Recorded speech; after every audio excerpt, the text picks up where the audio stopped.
Well, it appears the Kowalski controversy is over. The former deputy premier addressed the Tory caucus this morning. And even though he's lost 2 jobs in the last 10 days, Kowalski insists he's perfectly happy on the backbenches as Barrhead Westlock MLA. Bonnie Fox has our story. Okay. Morning, Mr. Kowalski. Morning today. Just great. He's on his way to a Tory caucus meeting where he hopes to clear his name and set the record straight. There was talk Kowalski would get tough with his colleagues.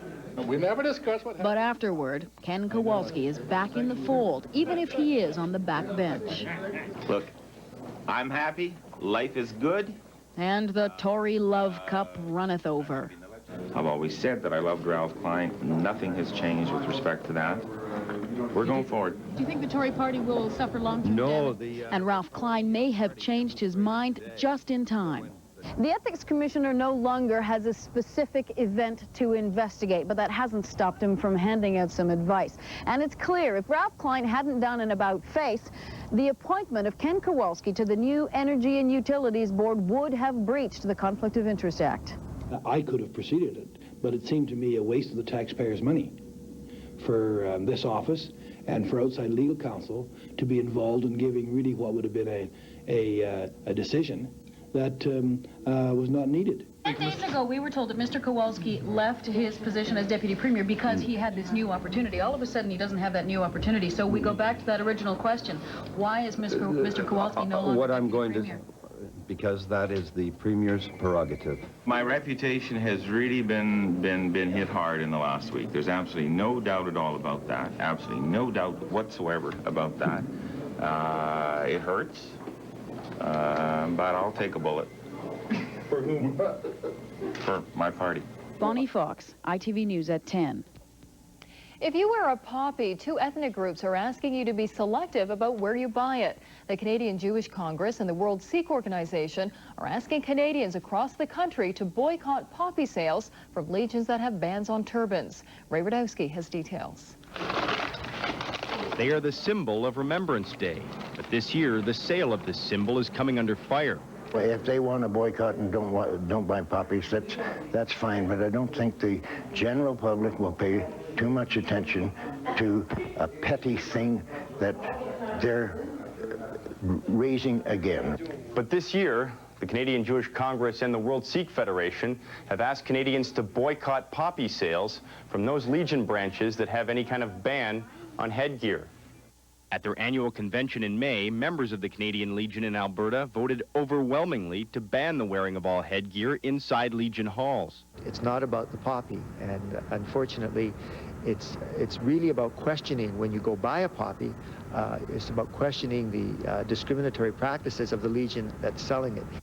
In Edmonton, the Strathcona, Kingsway, Jasper Place, Norwood, and Sherwood Park branches all ban the wearing of headgear inside their lounges. The St. Albert branch is the only one that has no such ban in effect. The president of one Legion branch insists the club is not racist, but as a private club, should be allowed to make its own rules. It's unfortunate that an organization like us that gives so much back to the communities is continually getting slammed over this. You know, what do these other organizations give back to their communities? You know, we give money to charities of all kinds. So far, the Edmonton Poppy Fund says sales have been brisk. Ray Radowski, ITV News at 10. And the money collected during the poppy campaign goes toward helping needy veterans or their families. Tonight, a troubleshooter wraps up a number of investigations he's been working on over the last several months. You may remember these stories, the Acura Legend that had been written off in an accident and sold as new. The Northside Autobody dealer who owed several customers money on court judgments. The vicious dogs in South Edmonton that nearly killed a poodle. And the 1-900 hotline that traps callers into paying a bundle. And that's where we begin tonight. Ross McLaughlin reports. Government Assistance Hotline 900 Center. Please hold for a guidance counselor. There's a $2 per minute charge, 15-minute minimum. Billing begins in 2 seconds.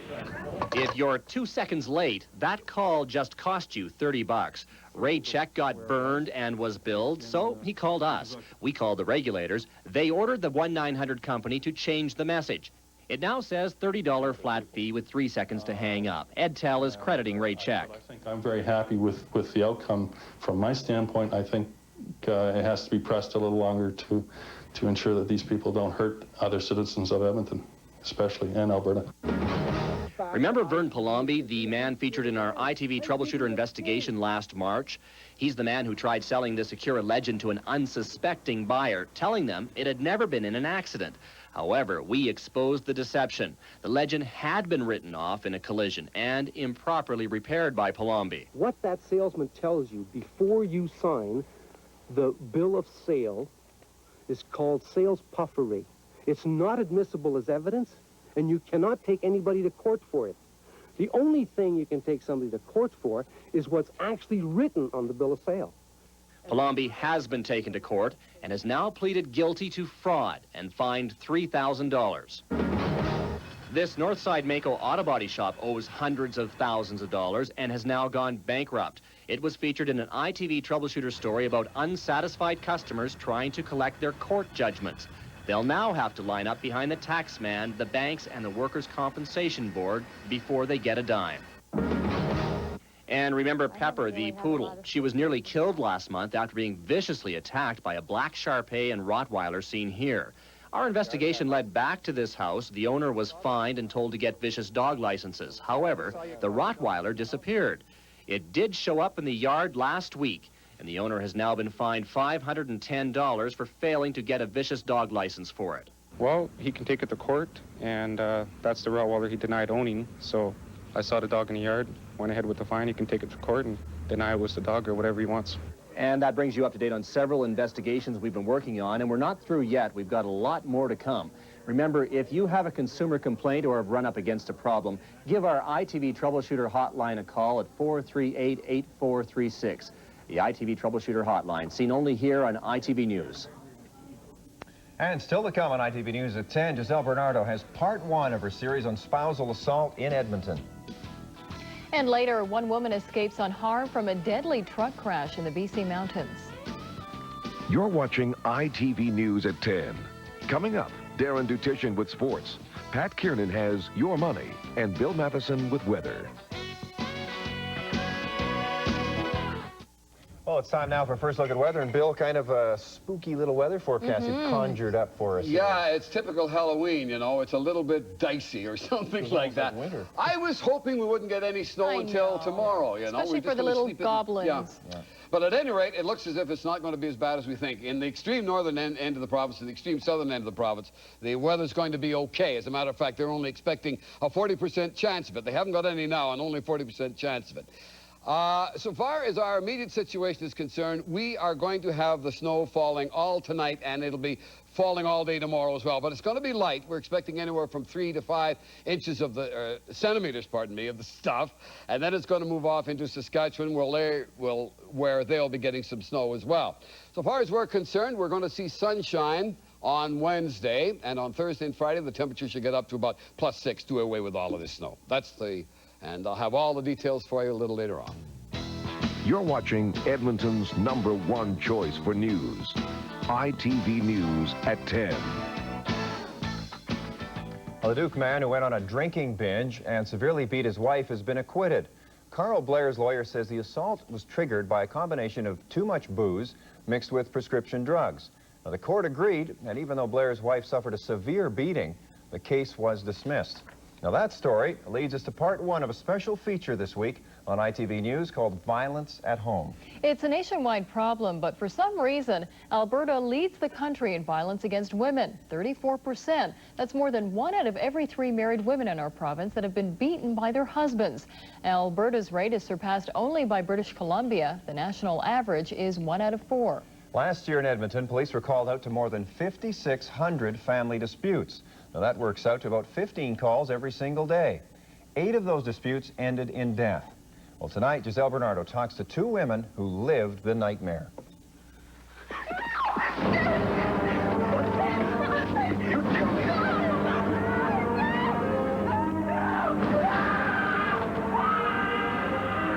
He would try to choke me, he would spit at me, he would throw objects at me.